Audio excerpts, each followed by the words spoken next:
squeeze in here. Thank you for coming to our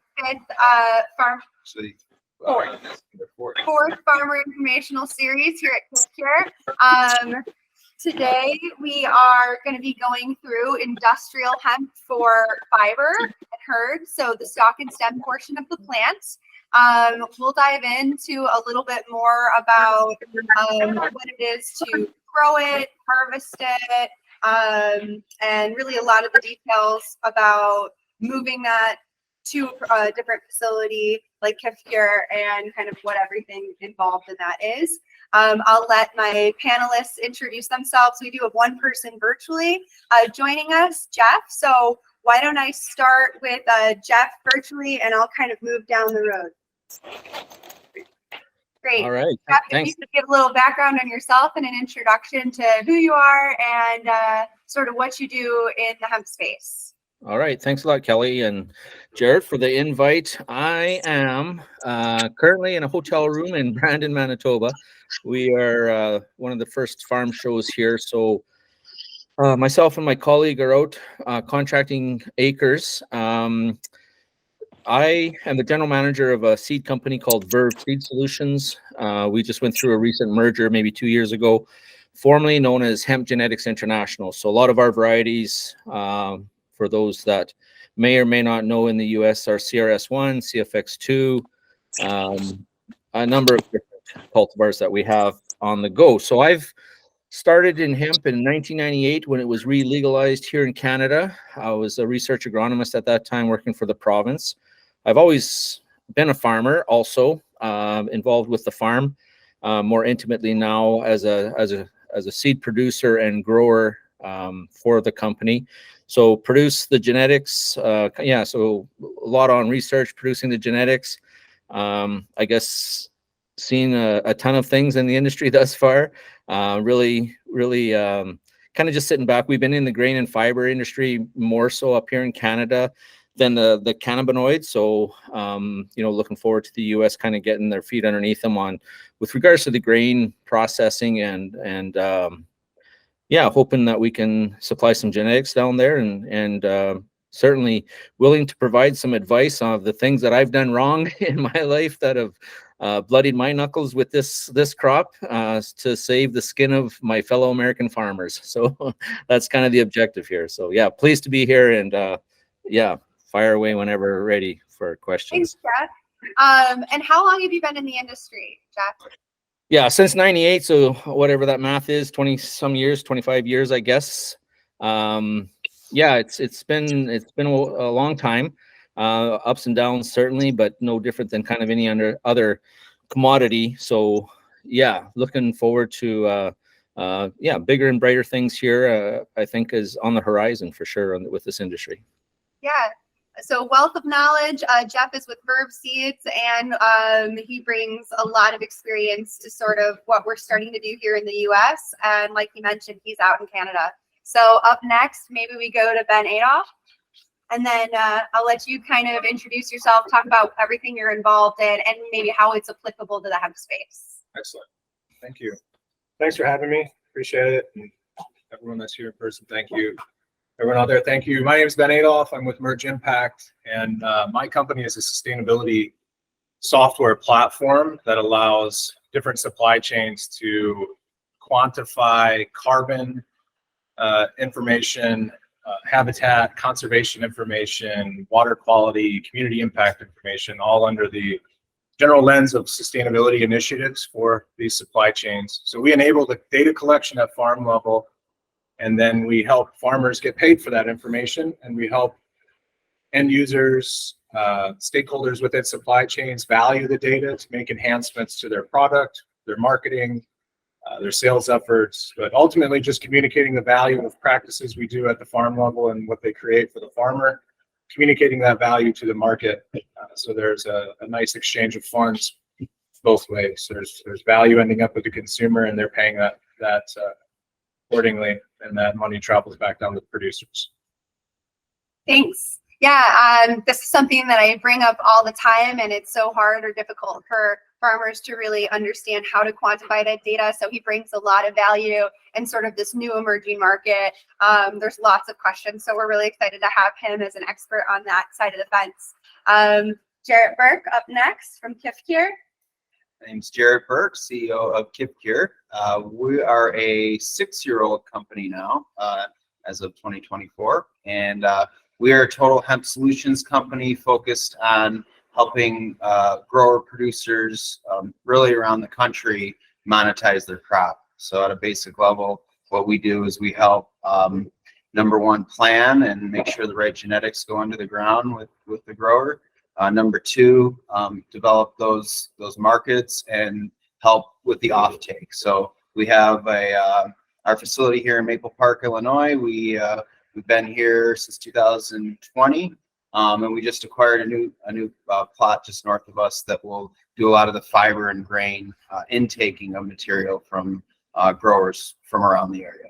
So thank you to everyone who's here. Thank you online folks, and especially to Ben and Jeff, two subject matter experts truly in their field. So thanks guys very much for contributing and being here today.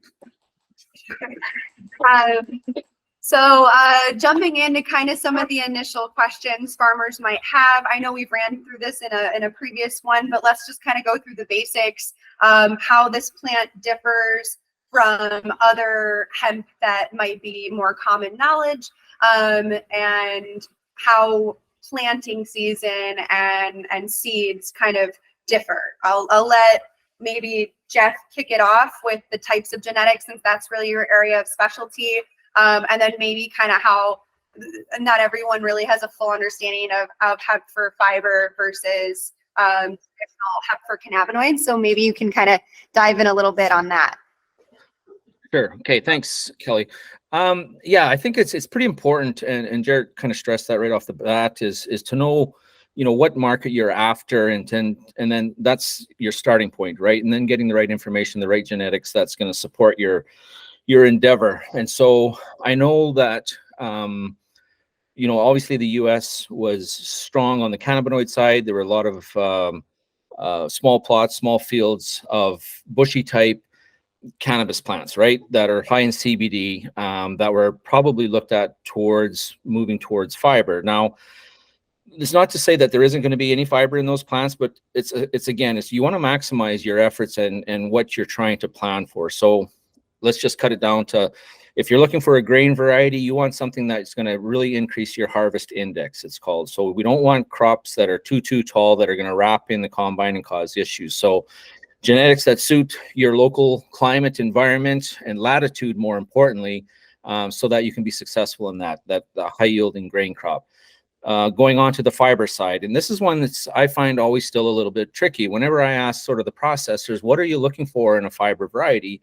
And everybody's going biomass, biomass, biomass. And so, which is huge, and it's true, but we have to start to look at additional factors within that stock, and how well does it decorticate? What sort of a retting process do we need to make sure that we can maximize those fiber efficiencies? And then, of course, on the cannabinoid side, I think you guys are probably even more well-versed on that side than I am here in Canada, where, we didn't get cannabinoids here until 2017, I guess, and we're pretty heavily regulated. But, it's specific to that crop, right? It's not producing any seeds, so you're not going to have to worry about, a dual-purpose crop in that sense.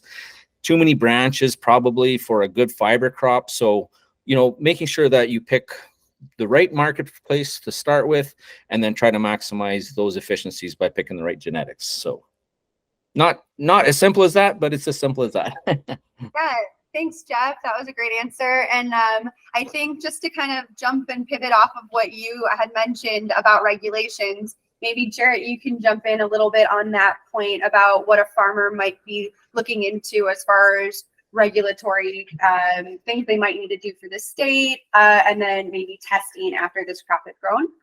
Yeah, I'd like to actually step back a little bit and kind of further expound upon what Jeff was speaking about in regards to the specific genetic types, and that really plays into the Midwest Hemp Database program, which Jeff's company and Kifcure have been participants of in the last several years. And really what that is it's the universities, Michigan State, Illinois, and Wisconsin, and Purdue to a degree, but all contributing and getting grower producers in the area to essentially test out the genetics and we had a test strip up here of one of the Verve trials. So we did a trial of the Verve seeds this past year, and up at UW-Madison and at U of I, they did quite extensive research. I think there was over 31 different strains this past year.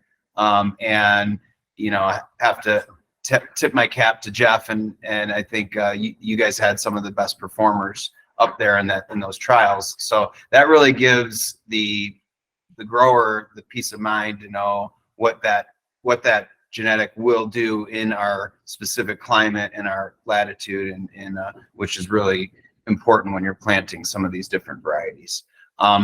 In relation to regulatory, I mean, you know, everyone needs to be licensed to grow hemp. You need to register with the Illinois Department of Ag or your specific state that you're trying to grow in. You give them your coordinates, your GPS coordinates of the plot of land that you intend to grow the hemp on.